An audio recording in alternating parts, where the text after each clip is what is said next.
Howrah station থেকে ঘাটশিলা যাব আমরা সকাল 6:35-এর ইস্পাত এক্সপ্রেসে।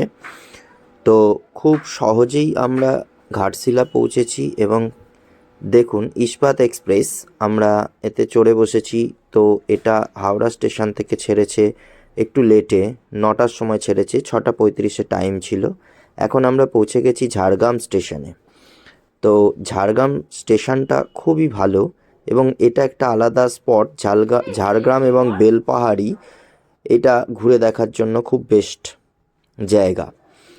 তো এবার আমাদের ট্রেনটা যাচ্ছে খুব তীব্র গতিতে, 125 কিলোমিটার/আওয়ার বেগে আমাদের ট্রেন ছুটছে।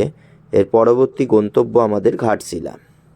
তো ঘাটশিলা পৌঁছিয়ে আমরা অলরেডি দুটো গাড়িতে বসে আমরা ভ্রমণ করছি। আমাদের টিমে প্রায় 18 জন ছিল, দেখুন টিম মেম্বার এখানে সবাই আমাদেরই টিমের ছিল। তো আমরা স্টুডেন্ট নিয়ে এখানে ঘুরেছি এবং খুব ভালো জায়গাটা, ঘুরে দেখতে পারেন, খুব সুন্দর লাগবে।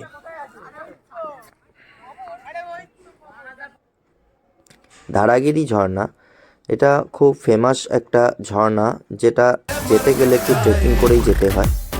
এছাড়া এখানে জলের মধ্যে বেশ সুন্দর পদ্ম হয়েছিল, দিঘি এটা অ্যাকচুয়ালি, সাদা পদ্ম এবং পিঙ্ক কালারের পদ্ম ফুল। এবার আমরা যাচ্ছি বুরুডি লেকের দিকে। বুরুডি লেক যাওয়ার রাস্তাটা এটা খুব সুন্দর, জাস্ট এখানে এত সুন্দর পরিষ্কার রাস্তাঘাট, খুব ভালো লাগবে যেতে।